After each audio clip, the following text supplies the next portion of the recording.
Hi. Hello. నమస్తే అందరికి. Welcome to my channel. ఇప్పుడు మనం చెప్పుకోబోతున్న స్టోరీ 'మనసా పలకవే' ఎపిసోడ్ 105. ఆ అమ్మాయి ప్రెగ్నెంట్. ఇప్పుడసలు ఆ అమ్మాయిని బతికించడమా, బేబీని బతికించడమా మాకేం అర్థం కావట్లేదు. మేము మా వంతు ప్రయత్నం చేస్తాము. బేబీకి, తల్లికి ఏమీ కాకూడదని. కానీ ఇక మిగతాది మా చేతిలో ఉండదు. అందుకే ముందే మీకివన్నీ చెప్తున్నా. నర్స్ వస్తారు. సైన్ చేయండి పేపర్ పైన. మీరే కదా హస్బెండ్ అని అడిగి ఆయన మళ్ళీ లోపలికి వెళ్ళిపోవడంతో అసలందరూ షాక్ అయిపోయారు. సిద్ధు అయితే ఆ షాక్ నుండి తేరుకోలేకపోతున్నాడు. అసలు సాహిత్య ప్రెగ్నెంట్‌నా? కనీసం ఆ విషయం తనతో చెప్పుకోలేనంత మూర్ఖత్వంగా బిహేవ్ చేసిన అతడి ప్రవర్తన మీద అతడికి అసహ్యం పుడుతుంది. అతడి మీద అతడికే చాలా చిరాకు కలుగుతుంది. కనీసం నేను ప్రెగ్నెంట్ అని కూడా భర్తకి చెప్పుకోలేని విధంగా నేనొక భార్యతో ఒక భర్త ప్రవర్తించని తీరుగా నేను ప్రవర్తించాను. అంటే దాని మనసు ఎంతలా గాయపడిందో నాకర్థమవుతుంది. అంటే కనీసం అది నన్ను భర్తగా కాదు కదా! ఒక మనిషిలాగా కూడా చూడడం లేదు అని నాకర్థమవుతూనే ఉంది. భగవంతుడా! నా భార్యకి, బిడ్డకి ఏం కాకుండా చూడు తల్లి అని సిద్ధు కన్నీళ్లు పెట్టుకుంటూ ఉంటే, రఘుపతి గారు ఓవైపు, నారాయణ గారు ఓవైపు వచ్చి సిద్ధు భుజం పైన చెయ్యి వేశారు. కానీ ఎవరిని చూడాలి అని కానీ, ఎవరితో మాట్లాడాలని కానీ అనిపించడం లేదు సిద్ధుకి. ఎందుకంటే అది స్వయంగా అతడు చేసుకున్న తప్పే కదా!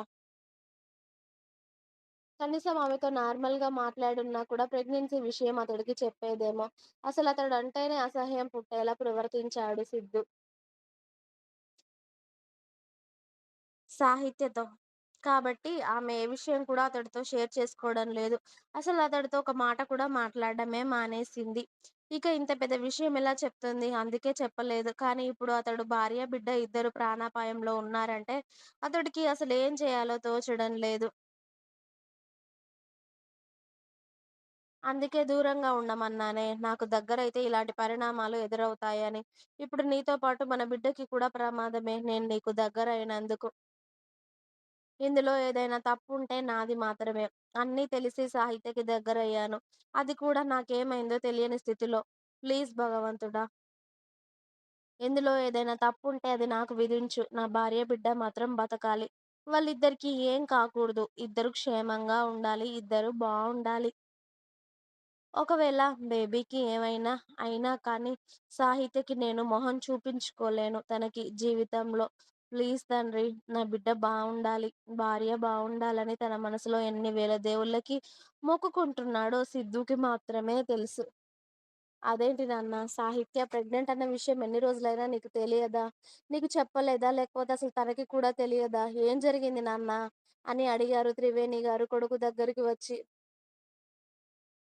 లేదమ్మా! దానికి కూడా తెలియనట్టుంది. హెల్త్ బాలేదని చెప్పి నానమ్మ వాళ్ళ ఇంట్లో ఉంటాను అంది. ఇక నేను తనని బలవంతం చేయాలి అనుకోలేదు.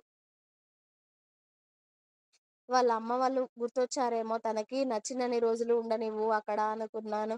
కానీ ఈ విషయం తెలిస్తే నాకు కూడా చెప్పేది కదా అమ్మా! అని అన్నాడు సిద్ధు. ఇప్పుడు వాళ్ళ మధ్యలో గొడవలు పెద్దవాళ్ళకి తెలియడం ఇష్టం లేక అలా చెప్పాడు. సాహిత్యకి ట్రీట్‌మెంట్ జరుగుతూనే ఉంది. అంత పెద్ద దెబ్బ తగిలింది. అంత బ్లీడింగ్ అయింది. అసలు కడుపులో ఉన్న బేబీ బావుందా? లేదా? అని స్కానింగు, టెస్టులు అన్నీ చేస్తున్నారు. చాలా గంటల తర్వాత డాక్టర్ గారు బయటికి రాగానే సిద్ధు మళ్ళీ ఆయన ముందు నిలబడడంతో, సార్ నా భార్య, బిడ్డ అని కంగారుగా, ఆరాటంగా అడుగుతూ ఉంటే, ఆ దేవుడి దయ వల్ల ఇప్పుడు నీ భార్యకి, నీ బిడ్డకి ఎలాంటి ఇబ్బంది లేదు కానీ, ఏమో చెప్పలేను 9 మంత్స్. ఎందుకంటే తనకి తగిలిన దెబ్బ మామూలుది కాదు. తలకి తగిలింది. నరాల మీద ఎఫెక్ట్ పడుతుంది. కాబట్టి ఇప్పటికి మాత్రమే వాళ్ళిద్దరూ సేఫ్ అని చెప్పగలుగుతున్నాను. కానీ తనింకా కొన్ని రోజులు అబ్జర్వేషన్‌లోనే ఉండాలి కదా! తనని డిశ్చార్జ్ చేసే అప్పుడు తన పరిస్థితి, బేబీ పరిస్థితి చెప్తాం. అప్పటి వరకైతే ఏమీ చెప్పలేం. తను డేంజర్ నుండి సేఫ్ అయింది. అంతే కానీ తను కోలుకున్నాక తన హెల్త్ పరిస్థితి ఏంటి? బేబీని ఉంచాలా? అబార్ట్ చేయాలా? లేకపోతే తను బేబీని మోయడానికి ఓకేనా? కాదా? ఇవన్నీ చూడాలి. కాబట్టి ఇంకొక 10 డేస్ అయితే పడుతుంది. తన పరిస్థితి చెప్పడానికి. ఇప్పుడైతే ఔట్ ఆఫ్ డేంజర్. కానీ తర్వాత పరిస్థితి తర్వాత చెప్తాం. రోజు మేము అబ్జర్వ్ చేస్తూనే ఉంటాము.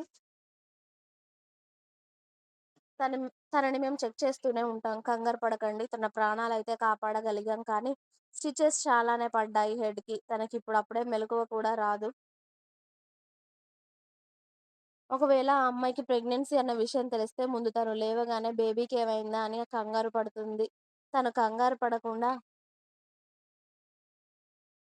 తను టెన్షన్ తీసుకోకుండా, బీపీ పెరగకుండా చూసుకోండి తనని. ఎందుకంటే తను చాలా టెన్షన్ పడడం ఇప్పుడు కరెక్ట్ కాదు.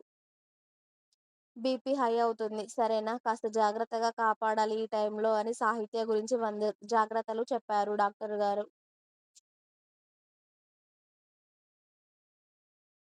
అవన్నీ విన్న అందరికీ మైండ్ బ్లాక్ అయిపోయింది. అసలు ఓవైపు డేంజర్ లేదు అంటున్నారు. అలాగే పాప పరిస్థితి, ఆమె పరిస్థితి డిశ్చార్జ్ అయ్యేటప్పుడు తర్వాత చెప్తామని అంటున్నారు. అంటే ఇప్పుడు సాహిత్య బాగోలేదా? అసలేం జరుగుతుంది అని అందరూ మైండ్‌లో ఇవే ప్రశ్నలు కొనసాగుతూ ఉన్నాయి. ఏది ఎలా అయినా సాహిత్య కడుపులో పెరుగుతున్న బిడ్డ మాత్రం బావుండాలి అని అందరూ కోరుకుంటున్నారు. దొంగ సచ్చినోడు. నా మనవరాలు వాడిని పెళ్లి చేసుకోలేదన్న కోపంతో ఇప్పుడు నా మనవరాల్ని, నా మనవడిని ఏదో చేయడానికి వచ్చాడు ఆ దరిద్రుడు. అప్పటికి చెప్పాను నా అల్లుడికి, అలాంటి రౌడీలతో నా మనవరాలికి పెళ్లి వద్దు అంటే విన్నాడా? ఇప్పుడు చూడు, పెళ్లై ఎన్ని రోజులైనా కూడా వాడు నా మనవరాల మీద పగ పెట్టుకొని ఇప్పుడు ఇక్కడి వరకు వచ్చి నా మనవరాల్ని చావంచుల మీద నిలబెట్టాడు. ఊరికే పోతాడా వాడు? నా మనవరాలు ఉసురు తాకుతుంది వాడికి ఖచ్చితంగా. వాడు నాకు దొరకాలి. వాడిని నేనే చంపేస్తానని జానకమ్మ గారు మనీష్‌ని ఇష్టం వచ్చినట్టు తిట్టుకుంటూ, ఏడుస్తూ ఉంటే రఘుపతి గారు వచ్చి భార్యని ఓదారుస్తూ, "జానకి ఇప్పుడు అన్నీ అని ఏం లాభం? జరిగింది జరిగిపోయింది. మన కళ్ళ ముందే అలా అవుతుందని అనుకున్నామా? కానీ ఆ చిన్ని ప్రాణానికి ఏం కాకూడదు. నా బంగారు తల్లికి ఏం కాకూడదు. తల్లి, బిడ్డ ఇద్దరూ క్షేమంగా ఉండాలి అని కోరుకోవడమే మనం. ఆ ఏడుకొండల వాడు మనకి కష్టం రానివ్వడు. ఖచ్చితంగా తల్లి, బిడ్డ ఇద్దరూ క్షేమంగా ఉంటారు. నువ్వూరుకో జానకి. సిద్ధు సాహిత్యకి ఏం కాదురా తను బానే ఉంది అని చెప్పారు కదా! ఖచ్చితంగా ఈ 10 రోజులలో తల్లి, బిడ్డ ఇద్దరూ క్షేమంగా ఉంటారు నాన్న. ఈ సమయంలో నువ్వే ధైర్యంగా ఉండాలి. నీ భార్యకి ధైర్యం చెప్పాలి. కానీ నువ్విలా ఉంటే సాహిత్య లేచాక తనింకా ఎంత డల్ అవుతుంది చెప్పు. కాస్త నువ్వే ధైర్యం తెచ్చుకోవాలి నాయనా. ఇలా ఉండొద్దులే. లేచి ముందు స్నానం చేసిరా. ఇలానే రక్తం బట్టలతో ఉంటే ఎలా నాన్న? సాహిత్య నిన్ను ఇలా చూస్తే తనింకా ఎంత బాధపడుతుంది. పద అని రఘుపతి గారు హాస్పిటల్‌లోనే ఒక రూమ్ తీసుకొని డ్రైవర్‌తో సిద్ధూకి బట్టలు తెప్పించాక, సిద్ధూ వాష్‌రూమ్‌లోకి వెళ్లి షవర్ కింద నిలబడి, "అది ఇప్పుడు మాత్రం నన్ను చూస్తే ఏమైనా సంతోషంగా ఉంటుందా తాతయ్య? అది ఇప్పుడు కూడా సంతోషంగా ఉండదు. నిన్ను ఇంత బాధపెట్టిన వాడిని, నువ్వే వద్దు అన్నవాడిని, నిన్ను అనరాని మాటలు అన్నవాడి కోసం ఎందుకే నువ్వు మధ్యలోకి వచ్చావు? ఆ దెబ్బ ఏదో నా మీద పడినా కూడా పోయేది కదా! నువ్వు బావుండేదానివి. నా కోసం నాలాంటి వాడి కోసం ఎందుకే ఇప్పుడు ప్రాణాల మీదకి తెచ్చుకున్నావు?" అని గట్టిగా కళ్ళు మూసుకొని అతడు అతడి మీద పడుతున్న నీళ్ళల్లో చాలా సేపు నిలబడి, ఆ తర్వాత త్వరగా ఫ్రెష్ అయ్యి బయటికి వచ్చాడు సిద్ధు. ఇంకా ఉంది. మీకు నా స్టోరీస్ నచ్చినట్టయితే ప్లీజ్ లైక్ చేయండి. అలాగే ఛానెల్‌ని తప్పకుండా సబ్స్క్రైబ్ చేయండి.